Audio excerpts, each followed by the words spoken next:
بسم اللہ الرحمن الرحیم نحمدہ ونصلی ونسلم علی رسولہ الکریم اما بعد۔ معزز سامعین کرام، السلام علیکم ورحمۃ اللہ وبرکاتہ۔ باب العلم انواریہ ایجوکیشنل سوسائٹی و جامعہ انواریہ حیدرآباد انڈیا کے زیر اہتمام تفسیر مظہری کا سلسلہ وار درس جاری ہے، اور اس میں سورہ نساء کی آیت نمبر 84 سے آج ہم تلاوت کریں گے۔ اعوذ باللہ من الشیطان الرجیم، بسم اللہ الرحمن الرحیم۔ فقاتل فی سبیل اللہ لا تکلف الا نفسک وحرض المؤمنین عسى اللہ ان یکف بأس الذین کفروا واللہ اشد بأسا واشد تنکیلا۔ تو اے محبوب صلی اللہ علیہ وسلم، جہاد کرو اللہ کی راہ میں، نہ تکلیف دی جائے گی آپ کو سوائے اپنی ذات کے، اور ابھاریں آپ ایمان والوں کو جہاد پر۔ عجب نہیں کہ اللہ تعالی روک دے زور ان لوگوں کا جو کفر کر رہے ہیں، اور اللہ تعالیٰ کی گرفت بہت سخت ہے، نیز وہ سزا دینے میں بہت سخت ہے۔ اے محبوب صلی اللہ علیہ وسلم، جہاد کرو اللہ کی راہ میں، یعنی اگر وہ لوگ جہاد سے بیٹھ جائیں اور آپ کو تنہا چھوڑ دے تب بھی جہاد کرو، اور آپ کو تکلیف نہ دی جائے گی سوائے اپنی ذات کے، یعنی آپ کو صرف اپنے عمل کا مکلف یعنی پابند بنایا جائے گا۔ ان کی مخالفت اور ان کا گھروں میں بیٹھے رہنا تجھے کچھ نقصان نہ پہنچائے گا۔ الدر المنصور جلد نمبر 2 صفحہ نمبر 333۔ کچھ نقصان نہ پہنچائے گا، اس کو ایک مرتبہ پھر دیکھ لیں آپ۔ یہ اصل میں ابن سعد نے خالد بن معدان سے نقل کیا ہے، اس کو حاشیے میں یہاں ذکر کیا، وہ حاشیہ ہم پڑھ رہے ہیں کہ ابن سعد نے خالد بن معدان سے نقل کیا ہے کہ رسول اللہ صلی اللہ علیہ وسلم نے فرمایا کہ میں تمام لوگوں کی طرف مبعوث کیا گیا، بھیجا گیا، اور اگر وہ دعوت قبول نہ کرے تو عرب والوں کی طرف، اگر وہ قبول نہ کرے تو فارس والوں کی طرف، اگر وہ قبول نہ کریں تو پھر بنی ہاشم کی طرف، اگر وہ بھی قبول نہ کرے تو اپنی ذات کی طرف مبعوث کیا گیا ہوں۔ اللہ اکبر۔ امام بغوی رحمۃ اللہ علیہ نے کہا کہ نبی کریم صلی اللہ علیہ وسلم نے غزوہ احد کے بعد ابو سفیان سے ذی قعدہ میں میلے کے موقع پر بدر صغریٰ میں جنگ کا عہد کیا، وعدہ کیا۔ جب وقت آ گیا تو آقا دو عالم صلی اللہ علیہ وسلم نے صحابہ رضی اللہ عنہم کو جنگ کے لیے نکلنے کی دعوت دی، تو بعض لوگوں نے اسے ناپسند کیا، تو اللہ تعالیٰ نے اس آیت کو نازل فرمایا۔ معالم التنزیل جلد نمبر 2 صفحہ نمبر 116 پر آپ دیکھ سکتے ہیں اس حوالے کے لیے اس کو۔ ابن جریر نے حضرت ابن عباس رضی اللہ عنہما سے اسی طرح نقل کیا ہے۔ پھر اس کے بعد ہے وحرض المؤمنین، یعنی آپ کافروں کو، وحرض المؤمنین یعنی آپ مومنوں کو پھر سے سن لیجئے، یعنی آپ مومنوں کو جنگ پر برانگیختہ کرے، ابھاریں، کیونکہ آپ کے ذمے پیغام حق پہنچانا اور برانگیختہ کرنا ہے، ابھارنا ہے۔ عسى اللہ ان یکف بأس الذین کفروا،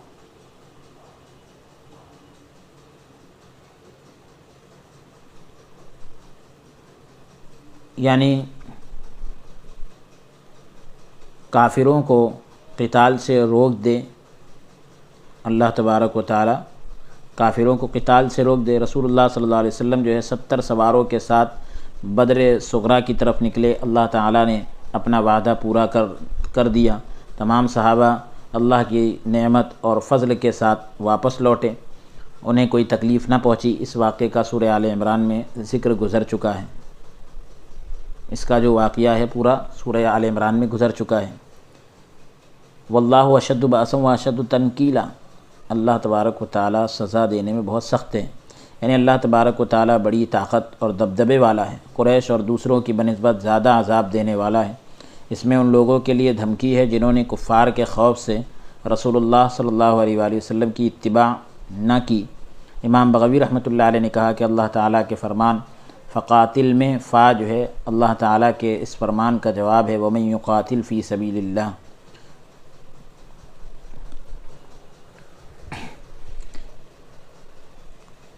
پوری آیت دیکھ لیجیے آپ، واللہ عالم، اللہ رب العالمین خوب زیادہ جاننے والا ہے۔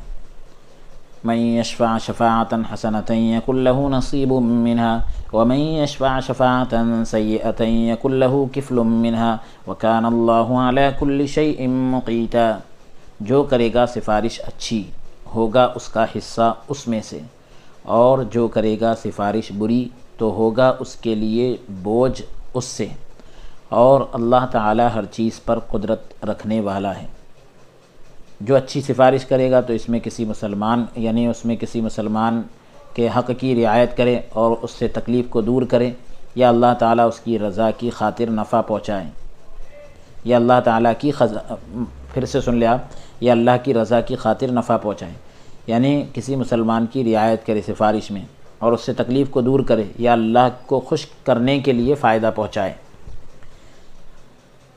یا پھر یہ تو یہ بھی بتلایا گیا کہ اس میں اس کا حصہ ہوگا، تو یعنی شفاعت کرنے والے کے لیے بھی شفاعت کا ثواب ہوگا۔ مجاہد نے کہا کہ یہ ان کی بعض یعنی ان کی بعض کے حق میں شفاعت ہے۔ شفیع کو شفاعت پر اجر دیا جائے گا اگرچہ اس کی شفاعت قبول نہ کی جائے۔ ابن ابی حاتم اور دوسرے محدثین نے حضرت حسن بصری اور حضرت ابو موسیٰ اشعری رحمۃ اللہ علیہما سے روایت کیا ہے کہ نبی کریم صلی اللہ علیہ وآلہ وسلم کی خدمت میں جب کوئی آدمی سوال کرتا یا اپنی حاجت پیش کرتا تو آپ ہماری طرف متوجہ ہو جاتے، فرماتے اس کی شفاعت کرو تمہیں اجر دیا جائے گا، اور اللہ تعالیٰ اپنے نبی کی زبان سے جو چاہے گا فیصلہ کر دے گا۔ متفق علیہ۔ صحیح مسلم کتاب البر والصلہ جلد نمبر 2 صفحہ نمبر 330۔ رسول اللہ صلی اللہ علیہ وسلم نے فرمایا، بھلائی پر رہنمائی کرنے والا بھلائی کرنے والے کی طرح ہے۔ اسے بزار نے حضرت ابن مسعود رضی اللہ عنہ سے روایت کیا، طبرانی نے ان سے اور سہل بن سعد سے روایت کیا۔ حوالے کے لیے آپ معجم الاوسط جلد نمبر 3 صفحہ نمبر 196 پر دیکھ سکتے ہیں۔ فائدہ، اچھی سفارش میں سے مسلمان کے لیے دعا بھی ہے۔ حضرت ابو درداء سے رضی اللہ عنہ سے روایت ہے کہ رسول اللہ صلی اللہ علیہ وآلہ وسلم نے فرمایا، جب کوئی آدمی عدم موجودگی میں یعنی غیر موجودگی میں بھائی کے حق میں دعا کرتا ہے تو فرشتے اس کی دعا پر آمین کہتے ہیں۔ غائبانہ طور پر یعنی اپنے بھائی کے حق میں دعا کرے تو فرشتے اس کی دعا پر آمین کہتے ہیں اور کہتے ہیں تمہارے لیے بھی اسی کے مثل ہو۔ حوالے کے لیے آپ صحیح مسلم کتاب الذکر والدعاء باب فضل الدعاء للمسلمین جلد نمبر 2 صفحہ نمبر 352 دیکھ سکتے ہیں۔ حضرت ابن عباس رضی اللہ عنہما نے فرمایا، بہترین سفارش لوگوں کے درمیان صلح کرانا ہے۔ ایک قول یہ کیا گیا ہے کہ لوگوں میں اچھی بات ہے جس کے ذریعے ثواب اور خیر حاصل کیا جاتا ہے۔ ومن یشفع شفاعۃ سیئۃ، جو کوئی بری سفارش کرے گا تو سیئہ سے مراد جو محرومی کو ثابت کرے۔ حضرت ابن عباس نے فرمایا، چغل خوری کرنا شفاعت سیئہ ہے۔ ایک قول یہ کیا گیا ہے اس سے مراد غیبت ہے اور لوگوں میں بری بات کرنا ہے جس سے شر پھیلے۔ وکان اللہ، یہ پھر بتلا رہے ہیں کہ کفل منہا، اس سے بھی اس کے لیے بوجھ ہوگا، تو بتلا رہے ہیں کہ اس شفاعت کرنے والے کے لیے بھی اس کا بوجھ ہوگا۔ حضرت ابو ہریرہ رضی اللہ عنہ سے مروی ہے کہ رسول اللہ صلی اللہ علیہ وسلم نے فرمایا، جس نے کسی مومن کے قتل میں ایک کلمہ برابر بھی حصہ لیا، وہ اللہ تعالیٰ سے ملاقات کرے گا تو اس کی آنکھوں کے درمیان لکھا ہوگا ایس من رحمت اللہ تعالیٰ، اللہ تعالیٰ کی رحمت سے مایوس۔ اسے ابن ماجہ نے روایت کیا۔ وکان اللہ علی کل شیء مقیتا، اللہ تعالیٰ ہر چیز پر قدرت رکھنے والا ہے۔ حضرت ابن عباس رضی اللہ تعالیٰ عنہما، ابن ماجہ نے روایت جو کیا ہے تو اس کا حوالے کے لیے آپ دیکھ سکتے ہیں ابواب الدیات، سنن ابن ماجہ ابواب الدیات باب فی قتل مسلم ظلما جلد نمبر 1 صفحہ نمبر 191۔ حضرت ابن عباس رضی اللہ عنہما نے فرمایا کہ مقیت کا معنی قدرت رکھنے والا، یہ اقاط علی الشیء سے مشتق ہے کہ یہ اس وقت بولا جاتا ہے جب وہ اس چیز پر قادر ہو۔ یہ قوت سے مشتق ہے کیونکہ روزی انسان کے قوت سے مشتق ہے کیونکہ روزی انسان کے بدن کو قوت پہنچاتی ہے، اور مجاہد نے کہا کہ اس کا معنی حاضر ناظر ہے، قتادہ نے کہا کہ نگہبان۔ ایک قول یہ کیا گیا ہے کہ وہ ہر حیوان کو یعنی ہر جاندار کو روزی عطا فرمانے والا ہے۔ وَإِذَا حُيِّيتُم بِتَحِيَّةٍ فَحَيُّوا بِأَحْسَنَ مِنْهَا أَوْ رُدُّوهَا إِنَّ اللَّهَ كَانَ عَلَى كُلِّ شَيْءٍ حَسِيبًا۔ اور جب سلام دیا جائے تمہیں کسی لفظ دعا سے تو سلام دو تم ایسے لفظ سے جو بہتر ہو اس سے، یا کم از کم دہرا دو وہی لفظ، بے شک اللہ تعالی ہر چیز کا حساب لینے والا ہے۔ تحیہ یہ مصدر ہے اور حیاک اللہ جملہ بولا جاتا ہے جو اصل میں تو جملہ خبریہ ہے، پھر دعا کے لیے بولا جانے لگا۔ عرب کہتے ہیں کہ حیاک اللہ یعنی اللہ تعالیٰ تیری زندگی کو طویل کر دے۔ پھر اسلام آنے کے بعد تحیہ کو سلام سے بدل دیا گیا اور اللہ تعالیٰ نے ہمارے درمیان تحیہ کو سلام بنا دیا۔ حضرت عمران بن حسین رضی اللہ عنہ سے مروی ہے کہ ہم دور جاہلیت میں یہ کہا کرتے تھے انعم اللہ اور انعم صباحا۔ جب اسلام آ گیا تو ہمیں اس چیز سے منع کر دیا گیا۔ اسے ابو داؤد نے روایت کیا سنن نبی داؤد میں کتاب الادب باب فی دخول الرجل انعم اللہ، جلد نمبر 2 صفحہ نمبر 353۔ حضرت ابو ہریرہ رضی اللہ عنہ سے مروی ہے کہ اللہ تبارک و تعالی نے حضرت آدم علیہ السلام کو 60 گز لمبا پیدا کیا۔ جب پیدا کر چکا تو فرمایا جاؤ اور اس جماعت کو سلام کرو۔ یہ فرشتوں کی ایک جماعت تھی جو بیٹھی ہوئی تھی، اور سنو وہ تمہیں کس طرح سلام کرتے ہیں، وہ تیرا اور تیری اولاد کا سلام ہوگا۔ آپ گئے، فرمایا السلام علیکم۔ اس جماعت نے جواب دیا السلام علیکم ورحمۃ اللہ۔ فرمایا فرشتوں نے رحمۃ اللہ کے لفظ کا اضافہ کر دیا۔ متفق علیہ۔ صحیح مسلم کتاب الجنت و اہلیہ جلد نمبر 2 صفحہ نمبر 380۔ تو یعنی فرشتوں نے جب السلام علیکم کے ساتھ ورحمۃ اللہ کا اضافہ کیا تو اللہ تعالیٰ نے فرمایا یعنی مطلب پہلے ہی بتلا دیا تھا کہ وہ آپ کا اور آپ کی امت کا سلام ہوگا۔ ردوہا میں ضمیر سے پہلے مثل کا لفظ محذوف ہے، یعنی اسی کے جیسا جواب دو، جیسا سلام ہوا کم سے کم اتنا تو جواب دو۔ امر وجوب کے لیے ہے، اور او کا حکم جو ہے تخیر کے لیے ہے۔ سلام کے جواب میں واجب یہ ہے کہ سلام جیسا جواب دیا جائے، کیونکہ یہ 2 امر میں سے ادنا امر ہے۔ مستحب یہ ہے کہ رحمت اور برکت کے الفاظ کا اضافہ کر کے جواب دیا جائے۔ جب بھی وہ سلام یا جواب میں اضافہ کرے گا تو وہ ثواب میں کثرت کا اور فضیلت کا باعث ہوگا۔ حضرت عمران بن حسین رضی اللہ عنہ سے روایت ہے کہ ایک آدمی نبی کریم صلی اللہ علیہ وآلہ وسلم کی خدمت میں حاضر ہوا، عرض کی السلام علیکم۔ آپ نے اسے جواب ارشاد فرمایا، وہ بیٹھ گیا۔ نبی کریم صلی اللہ علیہ وآلہ وسلم نے فرمایا 10۔ پھر ایک اور آیا، عرض کی السلام علیکم ورحمۃ اللہ۔ آپ نے اسے جواب ارشاد فرمایا، پھر فرمایا 20۔ پھر ایک اور آیا، عرض کی السلام علیکم ورحمۃ اللہ وبرکاتہ۔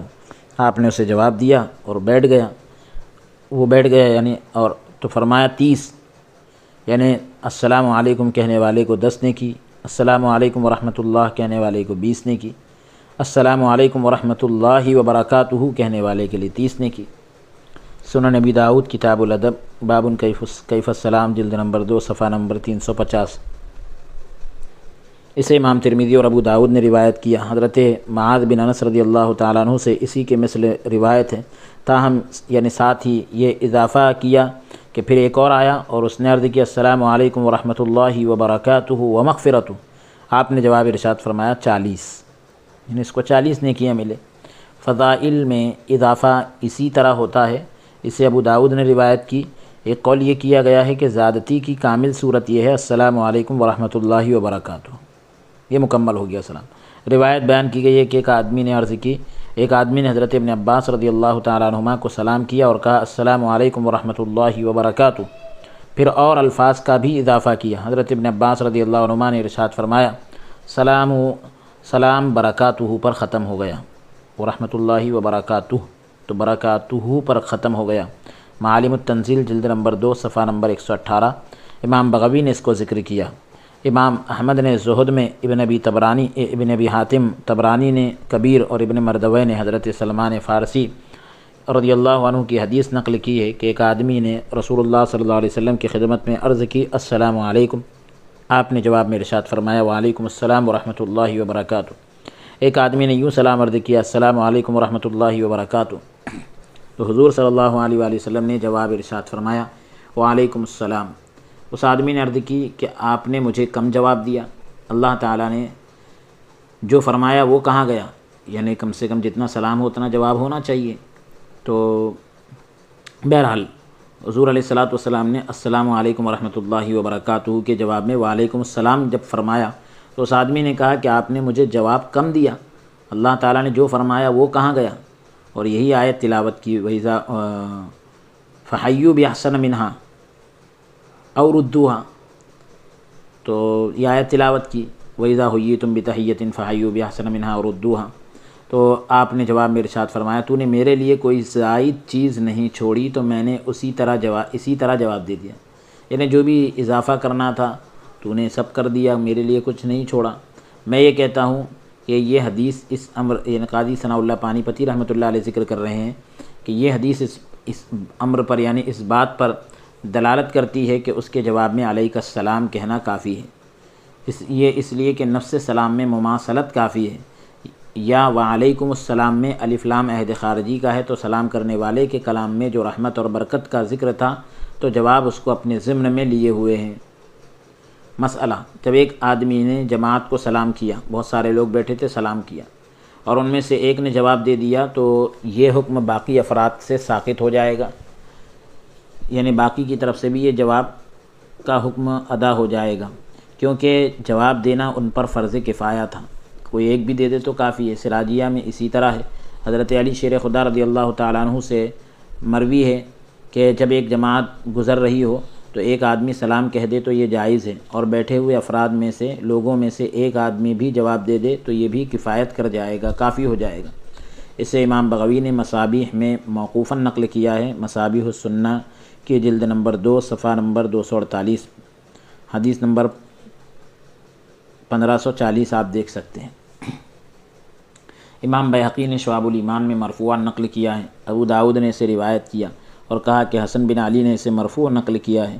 یہ ابو داؤد کے شیخ ہیں، مگر جب جماعت میں سے ایک معین فرد کو، ایک طے شدہ آدمی کو سلام کیا جائے، جیسے سلام کرنے والا یہ کہے اے فلاں تجھے سلام ہو، مثال کے طور پر وہ یہ کہے کہ عبدالشکور صاحب آپ کو سلام ہو، تو اس صورت میں اس پر جو ہے سلام کا جواب دینا واجب ہے، جس کو یعنی سلام کیا گیا۔ جماعت میں سے اگر کوئی اور جواب دے تو اس معین فرد سے، یعنی طے شدہ آدمی، یعنی جس کا نام لے کر سلام کیا گیا، اس سے جو ہے حکم ساقط نہیں ہوگا، یعنی اس کے اوپر ابھی بھی حکم باقی رہے گا، اس کو جواب دینا پڑے گا۔ اسی طرح اگر اس جماعت کے علاوہ کوئی اور جواب دے تو اس سے بھی حکم ساقط نہیں ہوتا۔ جماعت میں سے کسی آدمی نے، جو بیٹھے ہوئے لوگ تھے جن کو سلام کیا گیا، ان میں سے کسی نے جواب نہیں دیا، دوسرے نے دے دیا تو یہ ابھی جماعت کے اوپر حکم باقی رہے گا۔ مسئلہ، پہلے سلام دینا یعنی کرنا مسنون ہے، یہ احسن اور افضل ہے۔ حضرت ابو ہریرہ رضی اللہ تعالیٰ عنہ سے روایت ہے کہ رسول اللہ صلی اللہ علیہ وسلم نے فرمایا کہ تم جنت میں داخل نہیں ہوں گے یہاں تک کہ تم ایمان لاؤ، اور تم ایماندار نہیں ہو سکتے یہاں تک کہ آپس میں محبت کرو۔ کیا میں تمہیں ایسی چیز کے بارے میں آگاہ نہ کروں کہ اگر تم اسے کرو تو تم ایک دوسرے سے محبت کرنے لگو، آپس میں ایک دوسرے کو سلام دیا کرو۔ صحیح مسلم کتاب الایمان جلد نمبر 1 صفحہ نمبر 54، اسے امام مسلم نے روایت کیا۔ حضرت عبداللہ بن مسعود رضی اللہ عنہ سے روایت ہے کہ نبی کریم صلی اللہ علیہ وسلم نے فرمایا، سلام دینے میں پہل کرنے والا تکبر سے پاک ہوتا ہے۔ سلام کرنے میں پہل جو کرتا ہے، آغاز جو کرتا ہے، تو اللہ تعالیٰ اس کے تکبر کو ختم کر دیتا ہے، یا ایسے آدمی میں تکبر پیدا نہیں ہوتا۔ اسے امام بیہقی نے شعب الایمان میں روایت کیا۔ حضرت ابی امامہ سے مروی ہے کہ رسول اللہ صلی اللہ علیہ وآلہ وسلم نے فرمایا کہ لوگوں میں سے اللہ تعالیٰ کا سب سے قرب رکھنے والا وہ ہے جو پہلے سلام دے، یعنی پہلے سلام کرے، وہ اللہ کے سب سے زیادہ قریب ہے۔ جامع ترمذی ابواب الاستیزان باب فضل الذی یبدأ بالسلام جلد نمبر 2 صفحہ نمبر 94۔ اسے امام احمد اور ترمذی اور ابو داود نے روایت کیا ہے۔ حضرت عبداللہ ابن عمر رضی اللہ عنہما سے مروی ہے کہ ایک آدمی نے رسول اللہ صلی اللہ علیہ وآلہ وسلم سے پوچھا کون سا اسلام بہترین ہے، یعنی اسلام کی خصلتوں میں سے کون سی خصلت بہترین ہے؟ فرمایا 13 دوسروں کو کھانا کھلانا اور اسے سلام کہنا جسے تو جانتا ہو اور اسے بھی جسے تو نہیں جانتا، یعنی اسے سلام کہنا جسے تو جانتا ہو اور اسے بھی جسے تو نہیں جانتا، یہ بہترین اسلام ہے۔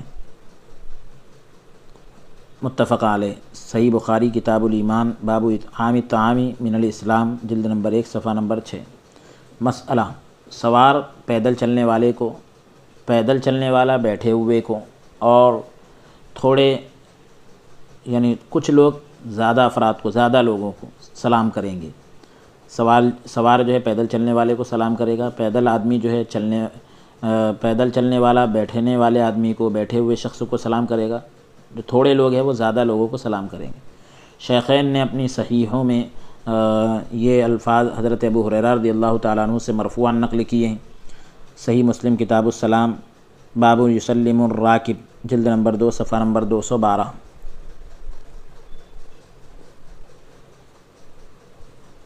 ایک روایت میں امام بخاری رحمۃ اللہ علیہ نے کچھ اضافہ کیا ہے کہ چھوٹا جو ہے بڑے کو سلام کرے گا۔ مسئلہ بچوں اور عورتوں کو بھی سلام کیا جائے گا، کیونکہ حضرت انس رضی اللہ تعالیٰ عنہ کی حدیث ہے کہ رسول اللہ صلی اللہ علیہ وسلم بچوں کے پاس سے گزرے تو آپ نے انہیں سلام فرمایا۔ متفق علیہ۔ حوالے کے لیے آپ وہی صحیح مسلم باب یسلم الراکب جلد نمبر 2 صفحہ نمبر 212 دیکھ سکتے ہیں۔ اور حضرت جریر سے مروی حدیث ہے کہ رسول اللہ صلی اللہ علیہ وآلہ وسلم عورتوں کے پاس سے گزرے تو آپ نے انہیں سلام فرمایا۔ اسے امام احمد نے روایت کیا، فتاوی الغرائب میں ہے کہ نوجوان اجنبی عورتوں اور بیریش لڑکوں کو سلام دینا یعنی سلام کرنا مکروہ ہے۔ اگر وہ سلام کرے تو جواب دینا واجب نہیں۔ میں یہ کہتا ہوں، قاضی ثناء اللہ پانی پتی رحمۃ اللہ علیہ فرماتے ہیں کہ یہ حکم اس وقت ہوگا جب فتنے کا خوف ہو، یعنی عورت کے سلام کے جواب دینے پر فتنے کا ڈر ہو تو پھر جواب دینا نہیں ہے۔ جب گھر میں داخل ہو تو گھر والوں کو سلام دے۔ حضرت انس سے روایت ہے کہ رسول اللہ صلی اللہ علیہ وآلہ وسلم نے فرمایا، روایت مروی ہے کہ رسول اللہ صلی اللہ علیہ وسلم نے فرمایا کہ اے بیٹے جب تو گھر والوں کے پاس جائے تو سلام کر، یہ تیرے لیے اور تیرے گھر والوں کے لیے برکت کا باعث ہوگا، یعنی تیرے لیے بھی اور تیرے گھر والوں کے لیے بھی برکت کا سبب ہوگا۔ اسے امام ترمذی نے روایت کیا ہے، جامع ترمذی باب فی التسلیم اذا دخل بیتہ جلد نمبر 2 صفحہ نمبر 95۔ مسئلہ اگر وہ ایسے گھر میں داخل ہو جہاں کوئی بھی نہ ہو تو وہ یہ کہے السلام علینا وعلی عباد اللہ الصالحین، کیونکہ فرشتے اسے جواب دیں گے۔ شرع میں اسی طرح ہے، شریعت میں اسی طرح ہے۔ اللہ تعالیٰ کا فرمان ہے فَإِذَا دَخَلْتُمْ بُيُوتًا فَسَلِّمُوا عَلَىٰ أَنفُسِكُمْ تَحِيَّةً مِّنْ عِندِ اللَّهِ مُبَارَكَةً طَيِّبَةً۔ جب کسی گھروں میں داخل ہو تو اپنے آپ پر ہی سلام کر لو، اللہ کی جانب سے، یعنی اپنے آپ کو سلام کرو۔ مسئلہ جب بھی مسلمان بھائی کو ملے اس سے سلام کرے، اگر دونوں کے درمیان درخت یا دیوار ہو تو وہ نیا سلام کرے، کیونکہ حضرت ابو ہریرہ رضی اللہ تعالیٰ عنہ کی حدیث ہے کہ حضور صلی اللہ علیہ وآلہ وسلم نے فرمایا کہ جب تم میں سے کوئی اپنے بھائی کو ملے تو اسے سلام کہے، اگر درمیان میں درخت یا دیوار یا پتھر ہو پھر وہ اسے ملے تو پھر بھی اسے سلام کرے۔ اسے ابو داود نے روایت کیا۔ سنن ابی داود کتاب الادب باب فی رجل یفارق الرجل الی آخرہ جلد نمبر 2 صفحہ نمبر 351۔ مسئلہ جب الوداع ہو تب بھی سلام کریں۔ حضرت قتادہ سے مروی ہے کہ نبی کریم صلی اللہ علیہ وآلہ وسلم نے فرمایا جب تم گھروں میں داخل ہوں تو گھر والوں کو سلام کرو، جب باہر نکلو تو سلام کرو، سلام کے ساتھ گھر والوں کو الوداع کرو۔ جب تم گھروں میں داخل ہوں تو گھر والوں کو سلام کرو اور جب تم باہر نکلو تو سلام کے ساتھ گھر والوں کو الوداع کرو۔ شعب الایمان باب فی مقاربت و موادۃ وموادتی اہل الدین، جلد نمبر 6 صفحہ نمبر 448۔ اسے امام بیہقی نے شعب الایمان میں مرسل روایت کیا ہے۔ حضرت ابو ہریرہ رضی اللہ تعالیٰ عنہ نبی کریم صلی اللہ علیہ وآلہ وسلم سے روایت کرتے ہیں کہ جب تم میں سے کوئی مجلس تک پہنچے تو انہیں سلام کریں، اگر مناسب سمجھے تو بیٹھ جائیں، پھر جب وہاں سے اٹھے تو انہیں سلام کریں۔ یعنی جاتے وقت بھی سلام کرنا ہے، آتے وقت بھی سلام کرنا ہے۔ بتلا رہے ہیں کہ پہلا سلام دوسرے سے زیادہ ضروری نہیں،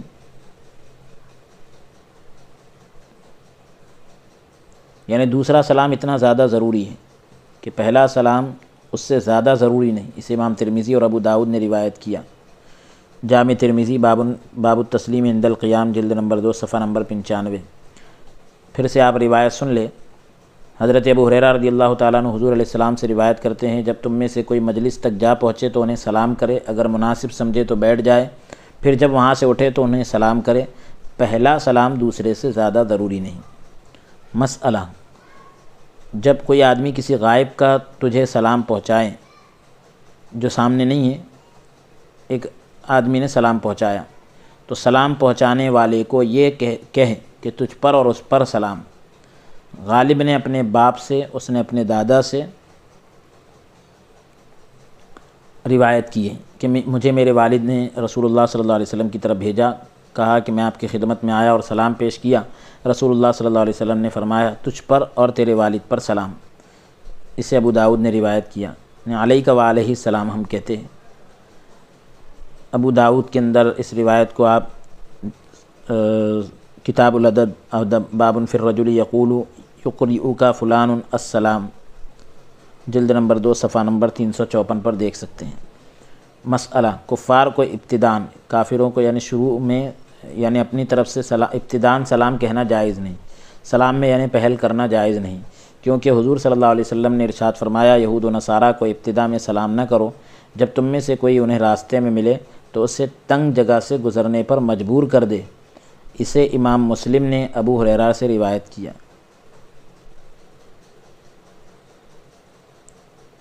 صحیح مسلم کتاب السلام باب النہی عن ابتداء اہل الکتاب بالسلام، جلد نمبر 2 صفحہ نمبر 214۔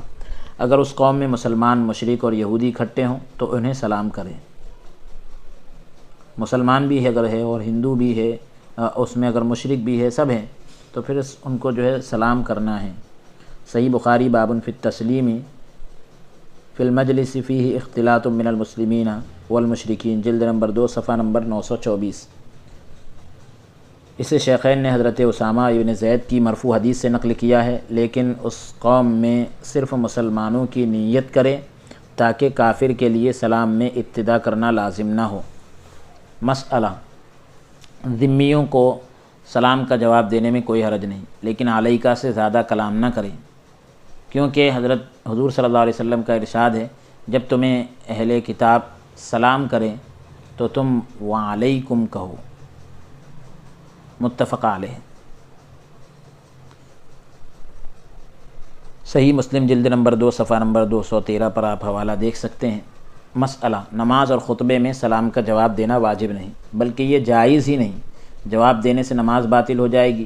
جب ایک آدمی بلند آواز سے قرآن کی قرات کر رہا ہو، قرآن پڑھ رہا ہو اونچی آواز سے، یا پھر علم کا مذاکرہ ہو، ریپیٹ وغیرہ یعنی علم کی تکرار کرا رہا ہو کچھ بھی، تو یا پھر اذان اور یا اقامت کہہ رہا ہو، تو سلام کا جواب دینا واجب نہیں۔ ان مواقع میں جواب دینا جائز ہے، یعنی آپ کو اختیار ہے کہ آپ اگر قرآن کی تلاوت کر رہے ہو، کسی نے سلام کیا تو آپ جواب دے سکتے، جائز ہے، لیکن واجب نہیں ہے آپ کے اوپر جواب دینا۔ یعنی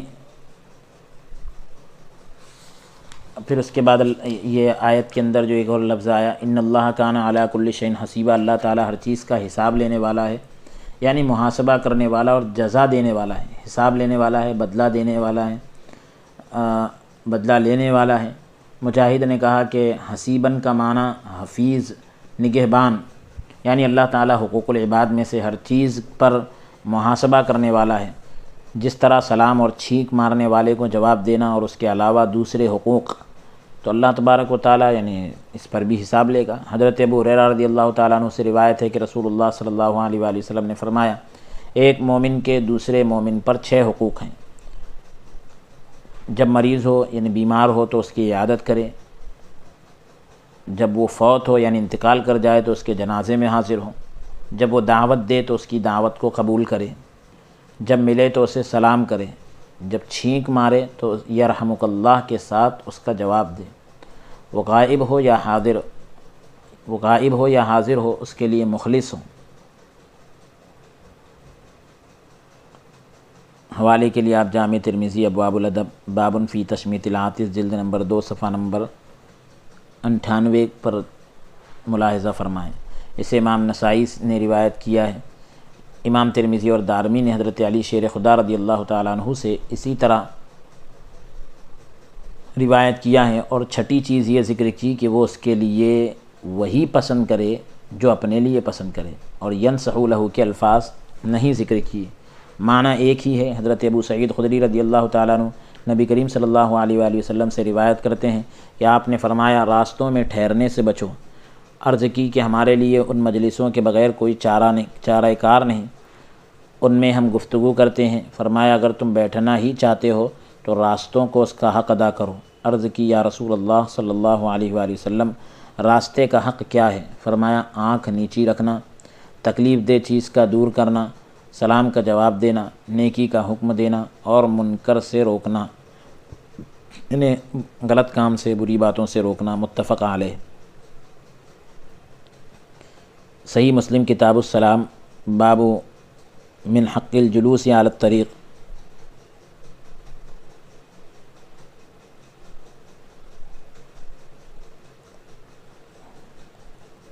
جلد نمبر 2 صفحہ نمبر 213۔ حضرت ابو ہریرہ رضی اللہ تعالیٰ عنہ نبی کریم صلی اللہ علیہ وآلہ وسلم سے روایت کرتے ہیں کہ فرمایا، راستے کی رہنمائی کرنا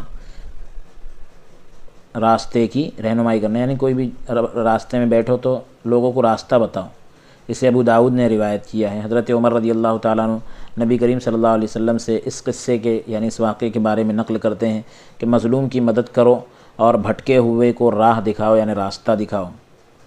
اسے ابو داؤد نے روایت کیا ہے۔ مسئلہ، سلام کی تکمیل مصافحہ اور معانقہ ہے۔ سلام مکمل ہوتا ہے مصافحہ کرنے سے، گلے وغیرہ ملنے سے۔ رسول اللہ صلی اللہ علیہ وآلہ وسلم نے فرمایا، آپس میں سلام کی تکمیل مصافحہ ہے۔ مصافحہ کرنے سے سلام یعنی کمپلیٹ ہو جاتا ہے، مکمل ہوتا ہے۔ جامع ترمذی باب فی المصافحہ جلد نمبر 2 صفحہ نمبر 97 پر آپ دیکھ سکتے ہیں۔ اسے امام احمد اور ترمذی نے حضرت ابو امامہ سے روایت کیا۔ حضرت ابو ذر رضی اللہ تعالیٰ عنہ سے مروی ہے کہ میں رسول اللہ صلی اللہ علیہ وآلہ وسلم سے نہیں ملا مگر آپ نے مجھ سے مصافحہ کیا۔ ایک دن آپ نے میری طرف پیغام بھیجا، میں گھر میں موجود نہ تھا۔ جب میں گھر آیا تو مجھے حضور کے پیغام کے بارے میں بتایا گیا۔ میں آپ کی خدمت میں حاضر ہوا جبکہ آپ چارپائی پر تشریف فرما تھے۔ آپ نے مجھے سینے سے لگایا۔ یہ معانقہ بہت ہی عمدہ اور اعلیٰ تھا۔ سینے سے لگانا یہ بہت عمدہ اور اعلیٰ تھا، یعنی حضور جس سے اپنے سینے سے لگا لے تو اس کی قسمت کے کیا کہنے، سبحان اللہ۔ اسے ابو داؤد نے روایت کیا۔ امام شعبی سے مروی ہے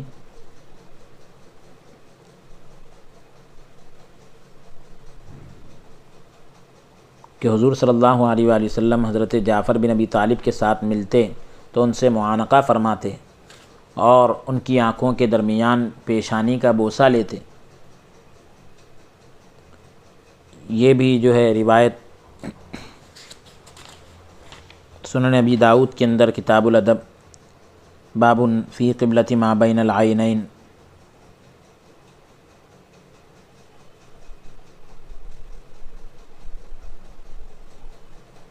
جلد نمبر 2 صفحہ نمبر 353 پر موجود ہے۔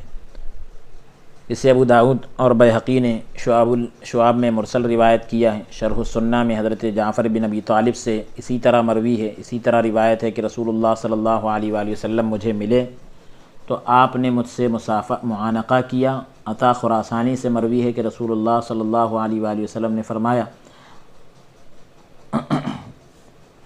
باہم یعنی آپس میں مصافحہ کیا کرو، یہ کینے کو دور کرتا ہے، دل کے میل کو دور کرتا ہے۔ اور فرمایا کہ ایک دوسرے کو ہدیہ دیا کرو، تم ایک دوسرے سے محبت کرنے لگو گے۔ فرمایا کہ آپ باہم مصافحہ کیا کرو، یہ کینے کو دور کرتا ہے، ایک دوسرے کو ہدیے دیا کرو، تم ایک دوسرے سے محبت کرنے لگو گے، اور تم سے بخل دور ہو جائے گا، دور ہو جائے گا، کنجوسی وغیرہ مال کی محبت دور ہوگی۔ موطا امام مالک کتاب الجامع باب ما جاء فی المہاجرہ صفحہ نمبر 706 اور 707۔ اس امام مالک نے مرسل نقل کیا ہے، حضرت برا ابن عازب رضی اللہ تعالیٰ عنہ سے مروی ہے کہ مسلمان جب آپس میں مصافحہ کرتے ہیں تو ان کے درمیان کوئی گناہ نہیں ہوتا مگر وہ ساقط ہو جاتا ہے، یعنی گناہ مٹا دیے جاتے ہیں۔ اسے امام بہقی نے شعب الایمان میں روایت کیا ہے۔ شعب الایمان فصل فی المصافحہ والمعانقہ عند الالتقاء، جلد نمبر 6 صفحہ نمبر 474۔ اللہ لا الہ الا ھو لیجمعنکم الی یوم القیامۃ لا ریب فیہ ومن اصدق من اللہ حدیثا۔ اللہ نہیں کوئی معبود بغیر اس کے، وہ ضرور جمع کرے گا تمہیں قیامت کے دن، نہیں ذرا شک اس کے آنے میں، اور کون زیادہ سچا ہے اللہ تعالیٰ سے بات کہنے میں۔ اللہ اس میں جلالت مبتدا ہے اور لا الہ الا ھو خبر ہے یا جملہ معترضہ ہے۔ اس سے پہلے اور اس کے بعد والے جملے میں جو دھمکی پائی جا رہی ہے اس کی تاکید کے لیے ہے۔ لیجمعنکم فعل خبر کے بعد، فعل جو ہے خبر کے بعد خبر ہے، اور اللہ تعالیٰ کے ارشاد حسیباً کے مفہوم جیسا اس کا بھی مفہوم ہے، یا یہ کہا جائے گا کہ اللہ، لفظ اللہ جو ہے مبتدا ہے، لا الہ الا ھو جملہ معترضہ ہے، اور لیجمعنکم خبر ہے، یعنی اللہ تعالیٰ تمہیں قبروں سے اٹھائے گا۔ اصل معنی میں ہے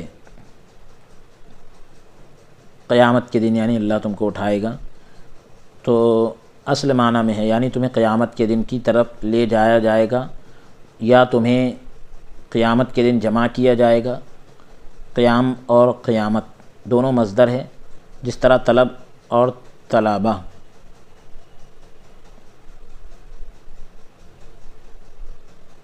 اس سے مراد حساب کے لیے ان کا اٹھ کھڑا ہونا ہے۔ ضمیر سے مراد ذرا شک نہیں اس کے آنے میں، کس کے آنے میں؟ تو بتلا رہے ہیں ضمیر سے مراد یہاں پر یوم ہے یا جمع ہے۔ یہ جملہ یوم سے حال ہے یا مصدر کی صفت ہے، کیونکہ اگر قیامت کے آنے میں اگر مراد لے تو لا ریب فیہ، تو فیہ کی ضمیر یہاں پر مذکر لائی گئی، تو بتلا رہے ہیں وہ جو ضمیر ہے وہ یوم کی طرف لوٹے گی، یعنی دن، قیامت کا دن یا ان کا جمع کرنا۔ حدیث ومن اصدق من اللہ حدیثا، کون ہے زیادہ سچا اللہ تعالیٰ سے بات کہنے میں؟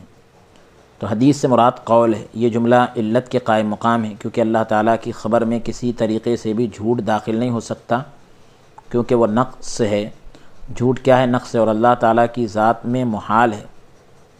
جو اللہ تعالیٰ کے ارشاد سے ثابت ہو وہ حق ہے، اس میں کسی قسم کا کوئی شک نہیں۔ حمزہ اور کسائی نے اصدق اور ہر وہ صاد جو ساکن ہو اور جس کے بعد دال ہو اسے زا کے اشمام کے ساتھ پڑھتے ہیں۔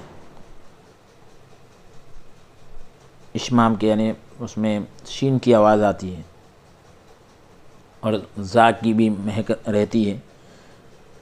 امام بخاری رحمۃ اللہ، تھوڑی سیٹی کی آواز آئے گی، یعنی اشمام کے ساتھ پڑھتے ہیں۔ امام بخاری اور دوسرے محدثین نے حضرت زید بن ثابت رضی اللہ عنہ سے روایت کیا ہے کہ رسول اللہ صلی اللہ علیہ وسلم جب احد کی طرف چلے تو جو لوگ آپ کے ساتھ نکلے تھے وہ واپس آ گئے۔ اصحاب رسول اللہ صلی اللہ علیہ وآلہ وسلم ان کے بارے میں دو گروہوں میں، حضور کے جو صحابہ تھے دو گروہوں میں بٹ گئے۔ ایک گروہ کہتا کہ ہم ان سے جنگ کریں گے، دوسرا کہتا ہم ان سے جنگ نہیں کریں گے۔ تو یہ آیت کریمہ نازل ہوئی جو انشاءاللہ تعالی اگلی نشست میں تلاوت کی جائے گی۔ فما لکم فی المنافقین فئتین واللہ ارکسہم